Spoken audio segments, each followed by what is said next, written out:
So the roundtable from the OEM side, the producers from the vehicles and the trailers. May I ask Thorén? He is the project leader from vehicle electrification at Scania. Welcome in my panel. Secondly, Marc Lejeune from Renault Trucks. He is the business intelligence director. And I think all these people deserve an applause. You did that also in the previous roundtable. So that's the minimum we can do. Then a third member, I would like to call up Maennlein. I hope I pronounce it right. He is head of alternative propulsion systems at IVECO Magirus AG. Then I will call up Bengtsson, public project manager at the Volvo Group. And last but not least, because what is a tractor unit without a trailer? Because you don't earn money with the truck, you earn money with what is inside the semi-trailer. Bertens, research and development manager at Eck Trailer. Eck Trailer is part of the Kesborough Group. So behind that, we have really a big market of trailer applications. Can you push one slide back further? Sorry. Yes, thank you. And another one. And now it's again the wrong. Yeah, okay. As I said already at the beginning, we have this challenge how to reduce this 65% of CO2. And yet you see here the truck icons, and I could have added the trailer icons as well, because in this whole framework, we are going to develop zero tailpipe emission vehicles for the long distance in heavy transport. And what is the role of these long haul vehicles? I think long haul is taking the majority of the emissions due to the distances. If we look now to the electrified trucks, which are available on the market, we have a limited range and they are quite expensive and people are worried about, can you earn money with those vehicles? I was really happy with the previous roundtable because that gives me a positive feeling that we all together will manage to make it work. Because at one hand, you need to be prepared to change certain processes, and at the other hand, we need to do our job that we arrive to the right truck with the right TCO level so that it can be competitive in this area of diesel trucks or other trucks. So what I want to discuss in these coming 40 minutes is really looking at the next level of e-trucks. And that's why the OEMs are here, because I think they can give an inside view of what will come towards us in the coming years. And of course, what is interested to know in the second part, what is the influence of the daily operation? Because we have already heard today you put diesel in the vehicle and you can run 1,000, 2,000 or even 3,000 kilometers. But now with an e-truck, after 4 hours, you have to look for a charging point, or after 7 hours, you have to look for a hydrogen station. Otherwise, you cannot continue. So my first question is, in fact, to Christer. You are a member in this project representing Scania, and Scania will bring in battery electric trucks. To give already one answer to Martin Gruber, he was saying, we are not using battery electric trucks in long haul. Well, you are going to run a corridor which is 1,200 kilometers long as a single route. So maybe you can give us some background information about what is the change from a current battery electric truck into the battery electric truck, which we are going to use in our project and beyond the project. Yeah, thank you for the introduction. Just as a background, I would just like to say that we at Scania are very, very proud about our combustion engines. Very strange to say that in this room, but we are. We have great fuel efficiency, we're improving a lot, and we actually just a year ago increased the fuel efficiency by 8%. So we think we are best in class. But still, with that in mind, our management has said that we must go electric. We are not holding back to that. We're pushing it forward as much as possible. So I think that's a very strong statement from our supervisors that and we are dedicated to have 50% of our produced trucks by 2030 should be electric, not diesel. So even though we are so proud and put up so much effort into the combustion engine, we are assured or committed to go electric, which I think is very important to say. Regarding the battery and the range, if you were at the ERR last year, you saw that we and also Volvo and Daimler showed trucks with about 600 kilowatt-hour battery installed. I think you can see a Volvo truck here downstairs and a Scania as well, here as well. And with that, you can usually do about 400 kilometers. It's not bad. And in bad conditions, and if you go heavy on uphill, you could probably reach 300 kilometers as well. So we are there now. You can order them now from, I guess, also from Volvo and Scania, probably Mercedes. So you will get them quite soon with that range. And my prognosis for ER in 2 years from now will be that we will show even more electric trucks with even longer range or bigger batteries. So we do see that we will be able to drive these 4.5 hours and some extra with the trucks. So if you look back, of course, you can't get that truck today, but you will in a quite soon future get that truck. So that we have on the table. You can't drive 15 hours on a battery charge, of course, but you can do 4 or 5, maybe even 6 in best case. So you're around there. So that means that to be able to sell those trucks, we need the infrastructure. We need the charges in many places. And even though we say the 70% are charged at the depot, which we agree on, you need to have the charges on the autobahn or the big highways to be able to charge, usually on your depot, but sometimes on the way. If you don't have the highway charges, you will not be able to sell 70% electric trucks because you need both in combination. So that's very important. Our focus, we think that the trucks will have a good future, but the charging infrastructure is really the key to everything. Thank you for this first introduction of what we will see tomorrow. Also, we are developing for the project, because it's ZEFES and Power Escalate, the fuel cell truck, which we're going to use in all the 3 projects as well. And Mario, you are representing IVECO, and we know that IVECO has a strong cooperation with Nikolai Truck. So I guess you are the right person to ask us how do you see the development of the fuel cell truck, and do we see a chance that it will have a breakthrough because of all the discussions around hydrogen production and the hydrogen availability, but also the truck itself? Before coming to the question if one or the other, I would say it's necessary because the task is such big that we take opportunities of both technologies. So in a technology neutral approach, and means also that we look closer to the mission type we are competing with, or the question of how to do the logistics mission with which kind of propulsion. The business model is given if all the stakeholders are in the kind of right way sorted. Also for the fuel cell truck, and it was the discussion earlier on if we have along the value chain the efficiency factors kind of considered in various ways. We have to accept that the limiting factor is not for the battery electric vehicle is not the pairing between the charging infrastructure and the vehicle. That's it. The limiting factor is the DNO, the grid in front of it.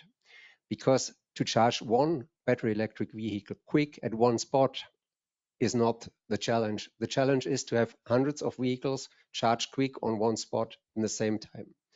And meaning this is fuel cell has in addition to it the opportunity to have a storage, which is a chemical gas, or which is a sorry, not a chemical, it's a technical gas. And that technical gas is a proper storage for not having the electrons stored as electrons, which is due to the energy density in an accumulator not so attractive, but having it stored in a technical gas like hydrogen. And the second point to this is having the additional kind of advantage to have a storage for green electric power is also we don't have to look always only on the tank to wheel or well to wheel view.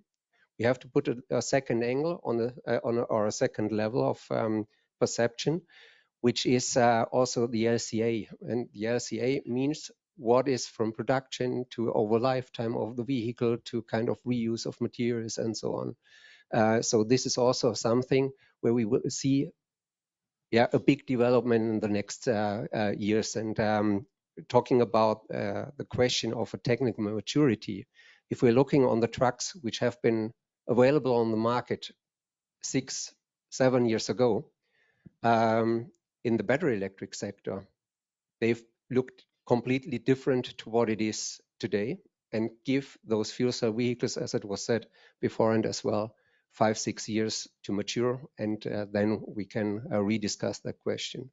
But saying this means not that we in IVECO only think in fuel cell vehicles. We have a battery electric vehicle as well, and it's a proper product. We will sell by we will start to sell by end of this year. We have, as it was discussed best in class already, we have 736 kilowatt hours usable in that vehicle. That gives a very proper autonomy range of more than 500 kilometers, even in a very ambitious mission. And as said, the customer is free to choose from 2 technologies. We will provide on that. Yep, thank you.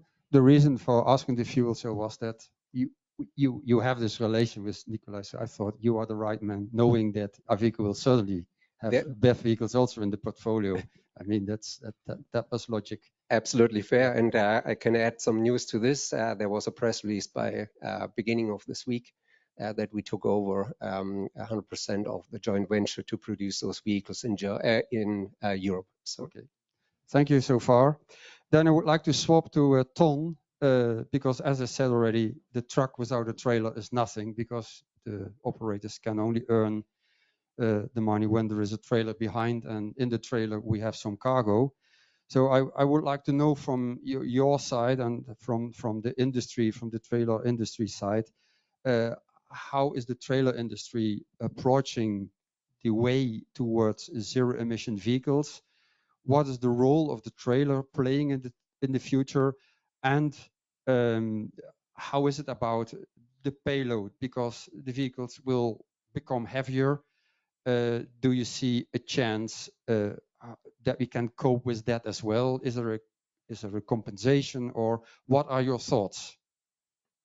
Yeah, we as trailer manufacturers see a big potential in increasing the efficiency of complete transport by using the new type of trailers we're going to introduce. So we see a big future in 4 new type of trailers. So that will be then the E-trailer, and that's the E-driven trailer with a driven axle, and that trailer will even help pushing the complete vehicle to the truck. So there we see a big role for the trailer in making the range bigger, increasing the efficiency, because of that we can recuperate a lot of energy. That is one type of trailer we see future in. Then we have the regenerated trailer, and the regenerated trailer will fill the batteries, and that batteries then can be used for cooling equipment or for other equipment in the trailer. And next to that we see a future in a simple battery trailer, and that's pure a range extender. And with the battery trailer you get a better division over the load of the axles. And that's also part of the answer to your questions. If you put more batteries and so in your trailer, you can more optimize your axle loads, and then you can increase the maximum load that you can put in a complete vehicle. And as last option, we will have the e-dolly, and the e-dolly can also play a major role in improving efficiency. So if you have a long, e-dollies are used in long vehicles, and they can help push the truck. They can also be used in autonomous shunting. So when a long vehicle arrives at the yard, it can split from itself and it can push the trailer to the position on the dock. So for us, we see a big challenge in those 4 new type of trailers. And for sure, there will be a time that the netto payload will be less. But let me say the main focus now is that if you see the average filling of a truck, it's 60%. So on maximum weight, there is a lot where it's just below the maximum weight, and then the 3-4 tons extra doesn't influence the filling of the vehicle. Coming back to your portfolio about new trailer concepts, there are of course a lot of trailers in Europe and outside, and they are circulating because often trailers are trunked from one place to another trailer, and there are of course fleets who have their own trailers. How do you see this market mechanism then? Because I feel that this could work for certain missions, for certain cargo groups, but how could it work in the market? Yeah, you mean if you already have existing trailers, and then the e-dolly can play a major role. Mm-hmm. So the e-dolly can increase the range. It can increase the power you need to. So, but that will be in long vehicles. Then you can make long vehicles with the existing trailers, and make a long vehicle with help of the e-dolly. Okay, that brings me to Per. We had 2 days ago this clay cart session talking about high capacity transport, where we talked about drive the truck when it's full and not when it's empty, or optimize your vehicle configuration. Can you give us some insights here? Because electrifying vehicles and looking at all these kind of vehicle combinations we are going to use must have a certain impact on the overall mission, how we will do the missions in future. Yeah, thank you. I'll try. First of all, I think this has been a very interesting day and reassuring. I mean, we have an issue with transport and emissions, and everybody seems very positive and agreeing upon that we're going to solve this. Electrification is, of course, one way, and then we know what we're doing, and we have a lot of electric vehicles already available today. And then, in order to make it even more efficient, then meaning when you have solved the filling rates, then you probably also want to make them heavier and even longer. And with an internal combustion engine, that is not really an issue today. That can be solved and also be renewable fuels. But I think the most important thing here is that this will also be possible with BEVs, even though maybe many are skeptical and worried about that. But it will be possible. But obviously, heavier and longer vehicles will consume more energy. So if you have dual trailer combination, 74 tons, it will for sure start in a type of short haul application. Could be harbor to inland port or terminal similar. And then over time, when we have mainly more and better batteries, more cost-efficient batteries, we can move on to other type of application with even longer ranges. In ZEFES, as we're talking about, we will demonstrate several different type of vehicle configurations. We will have a typical, by that time, a long haul BEV with a trailer. We will have, Sergio, if possible, and regulations are with us, a dual trailer combination, and run that in your use case.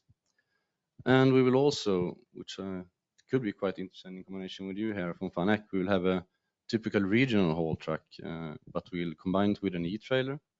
That will give us a long haulage capabilities, which would be interesting and could be used flexible solution.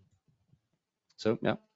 That sounds really interesting because that means that we will have powertrains in each vehicle unit, and we need to develop, so to say, a kind of an interface or a communication protocol that the one knows what the other is doing, and that the trailer is suddenly not driving the truck in front, but it should always be the case that the truck is driving the complete vehicle. Gressel, maybe you can dive in that before I go to Marc, because that's also a technical issue, and then I will come to Marc, but maybe you can come to that a little bit, how you see this communication between vehicle units. Yeah, I think it's a little early to answer that because it's a very important question and we don't have the answers. But of course, the trailer must never push the truck. That's number one. And you must not be any fault case where that happens. So it's very important to go through in small detail exactly what's happening in different fault cases.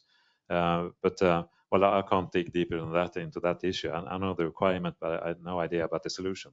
But hopefully we'll find out during the project because we will also use an e-trailer in ZEFES project behind the SCANIA truck.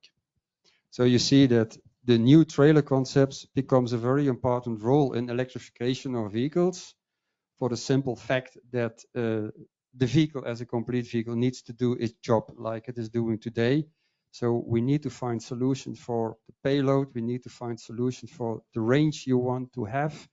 And by having powertrains in all vehicle units, I think we can better cope with axle loads in general, because it will reduce axle loads, overall axles. And I think that is one of the most important topic if I look to wear and tear on road surfaces, protected bridges, etc., etc. You wanted to add something, Mario? Yeah, also the question of payload. If I have a propulsion in the trailer as well, I have to have a battery, and you're shrinking again. The payload in that truck-trailer combination. And that was my question also to Ton. How are we dealing with payload in the future? And the question is then, how far will batteries become lighter? How far can we reach payload gains with hydrogen? So these questions, I believe, are still open. Saying this is also the question why it's good to have all the stakeholders on board, because the shippers can answer that, if they are payload sensitive or not in a particular mission. Yeah, because that is where I think that all these variations in vehicle configurations are really depending on what are the missions itself, what are the cargo which is transported, so that you have a volume-driven or weight-driven mission, and maybe you have also volume weight-driven missions in the combination.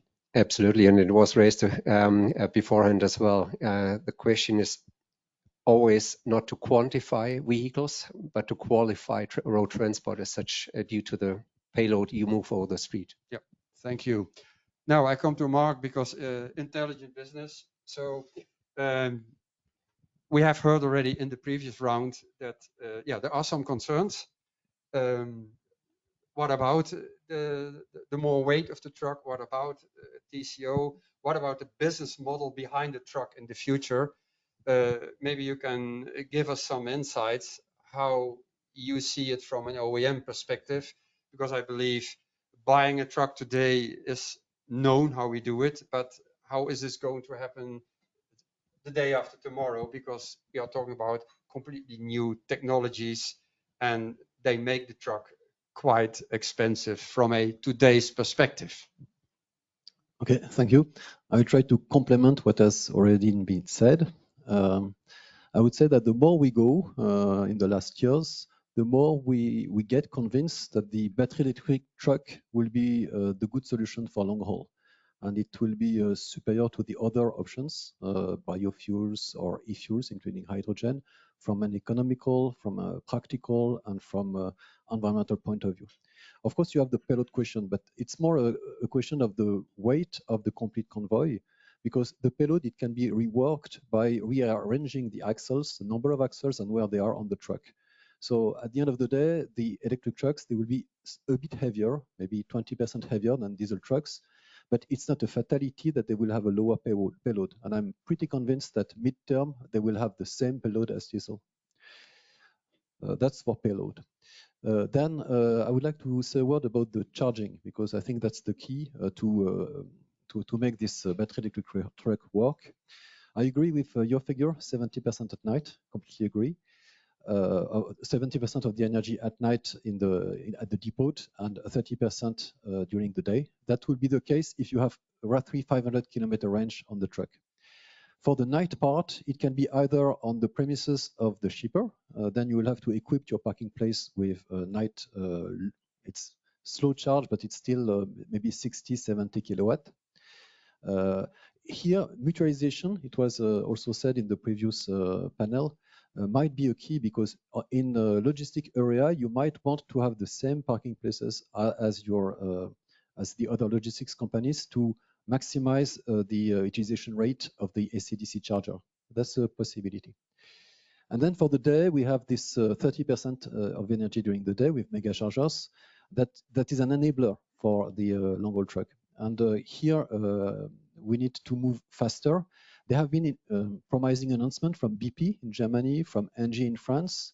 We, OEM, we have created this Maennlein company that has a booth on the SX building that will create 1,700 charging points in the next 4 years now.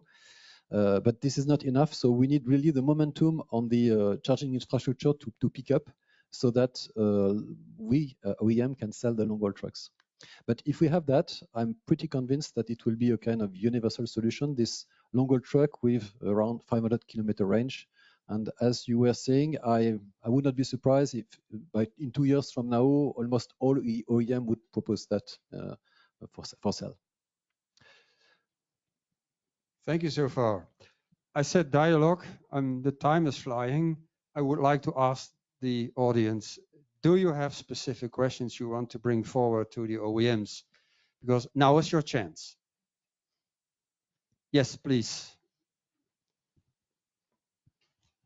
It's more of a comment, because I remember the last time we were discussing Brussels about ideas of increasing the range of the electric trucks, and there were no experts on the table.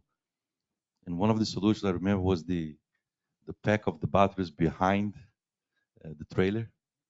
So the technology is evolving so fast that now we have already the trailer that is generating energy to compensate. So it's more of a provocation, but the things are evolving so fast that we can't keep up. So that's why I think the solution is in this room here. Yeah. So the more we talk about it, the more we put the challenge on the table, the more answers we have, we take decisions, we try, and we move on to the next challenge. So it's not of a question, but I think I'm very happy to see the trailer solution, because I mean it's innovation. Thank you for the comment, because that was one of our goal setting up the project, is don't look at the truck only, look at the complete vehicle in the infrastructure, because I think it is this holistic approach we need. And that was also one of our major thinking in setting up the project. And by that, the project is definitely different from previous projects, how we are going to set it up. I had already the signal that the time is passing, and there is in the back another question, Martin. If I'm allowed. So my question would be, so I'm not so interested in having a longer range than 300-400 kilometers from the truck, right? But I'm very interested to increase my efficiency by having a mega charger. No?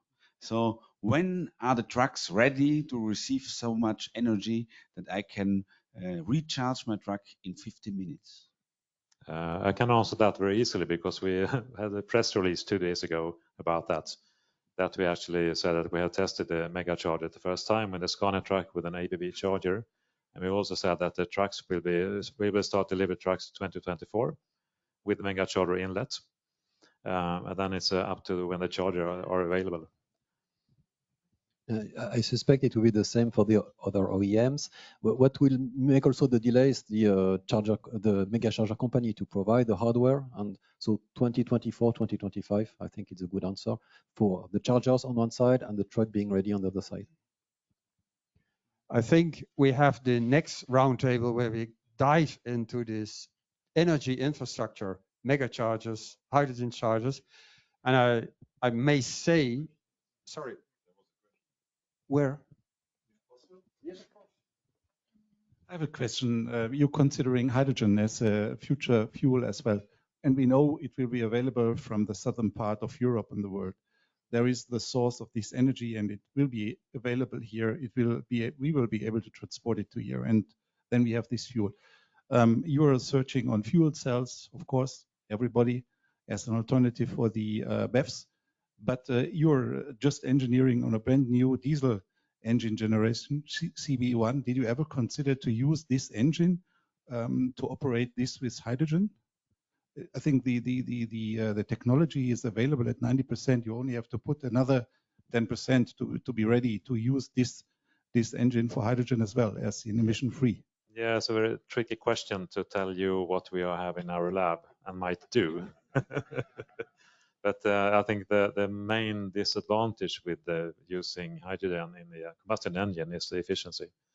If you go 100% for the battery truck, you use 30% in a fuel cell truck of that energy, and in a combustion engine you use about 10%. So you need 10 times more energy to start with green electricity to make that hydrogen. So that's the main disadvantage, but there are advantages. And of course, people with our engine knowledge at Scania, of course, people also thought about that. I can't say more. Okay, thank you very much. The last question. Who dares? If not, then yeah.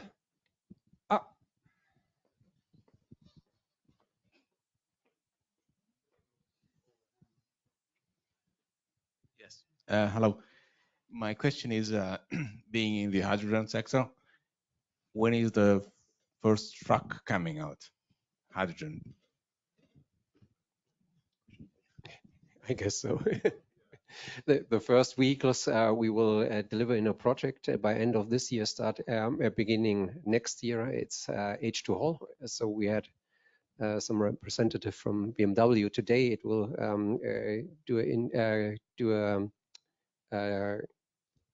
a mission between the plant of Leipzig, the BMW plant of Leipzig, and some northern Bavarian plant of BMW. It's 2 vehicles, so those will be seeable on the road. In Germany, those vehicles have, I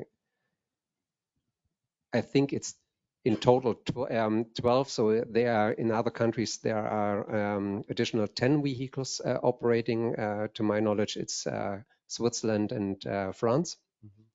And the sellable product will be available around end of 2024. So we are really fast on that. Okay, thank you. I see no hands anymore. Then I would like to come to a last round. I have made some takeaways, and maybe each of you take one takeaway and say a few words to that.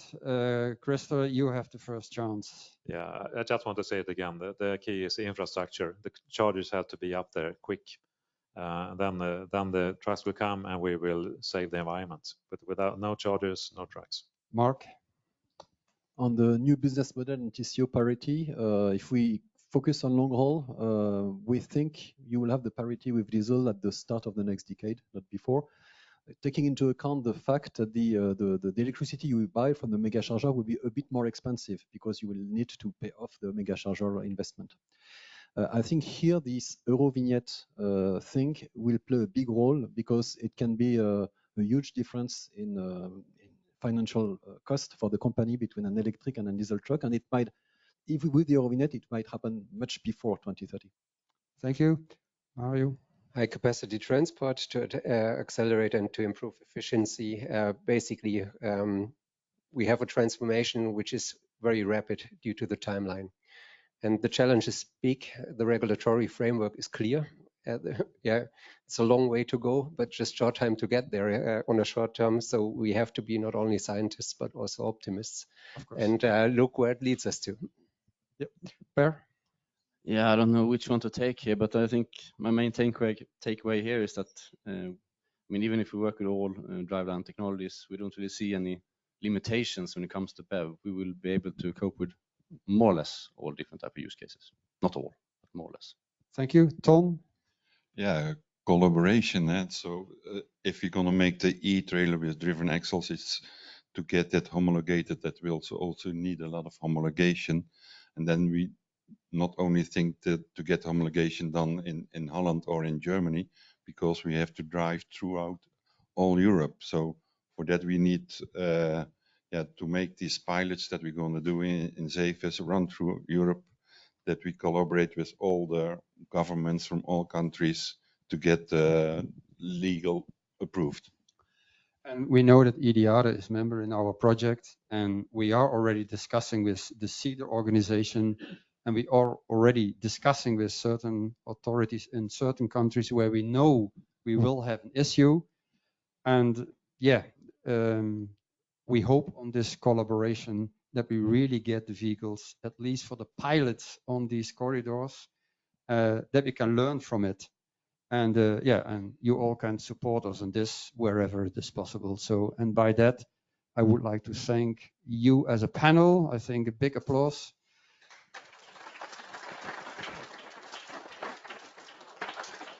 And of course, I would like to thank the audience for the questions and being here and showing your interest. And let's move on to the next phase in the project. Thank you very much. Thank you.